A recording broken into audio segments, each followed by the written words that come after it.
Can you hear me? Can you hear me now? Good. See, this world is full of noise, news, social media, pandemics, global unrest, leadership difficulties, changing economies. This world is like a roaring lion, constantly grasping at our lives, trying to distract us and pull us away from what is important. If you have ever tried to talk to somebody about the important things of life, and most importantly, the gospel of Jesus Christ, you soon realize how difficult this task is for people to shut off the distractions and focus on the eternal things. See, I spent about 10 years of my life pouring myself into a local group of people. I was so excited to share each week the things of God and what He was giving to me. And through studying His text and seeking Him and trying to provide some words to this great group of people. But year after year, I would sit back and wonder, why weren't people's lives changing? Why were the words that I was speaking falling on deaf ears? I recently came across a list of reasons that outlined why people are unable to believe the gospel of Jesus Christ. And I found it interesting. One of them was that they never truly heard the gospel message. So if we can only preach a pure, more precise gospel message, then they would believe. Or they struggle to understand the Bible, but if we can just simplify it and make it more understandable, then they'll believe in Jesus Christ.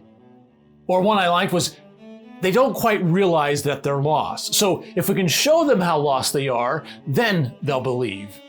Or this one was interesting, they hear other messages more loudly. So if we can just preach a little louder or get around them a little bit more and push off the distractions a little better, then they'll understand the preaching and believe on Jesus Christ. But as I was reading this list, the question that I had was, what does the Bible say? What does God say that causes people to be able to hear the gospel message?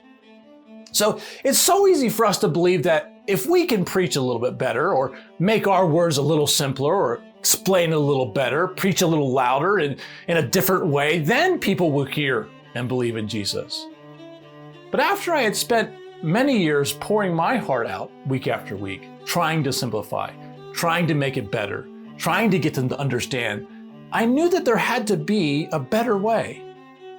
So in my pursuit, I began to truly study God's Word and try to understand what He says is the keys to get people to hear the gospel message. I came across one verse that floored me. See, I always believed that if I can convince someone with a better argument, then they would believe. Isaiah writes it this way, "See, a king will reign in righteousness and rulers will rule with justice, and each one will be a shelter from the wind and a refuge from the storm, like streams of water in the desert and shadow of a great rock in a thirsty land. Then the eyes of those who see will no longer be closed, and the ears of those who hear will listen." How do we get people to hear the gospel of Jesus Christ? We become a shelter from the wind and a refuge from the storm. Your family, your coworkers, my neighbors should know that we are a place of safety. When the storms of life are beating them down, they know that your church, your community of believers are there to help them. We need to become like streams of water in the desert and shade of a great rock when the overwhelming deserts of life. If we want the world to hear the message of Jesus Christ, it's not about getting a bigger pulpit or a louder megaphone. It starts with a glass of cold water, a meal shared together around your table, a late night conversation on your front porch, a gallon of gas for a stranded traveler, watching someone's kids while they have to go to work, cooking a few extra cookies for the neighborhood kids after school. See, until people realize that there is a refuge from the storm, shelter from life's tough times, it is almost impossible for them to hear about the amazing salvation message of Jesus Christ.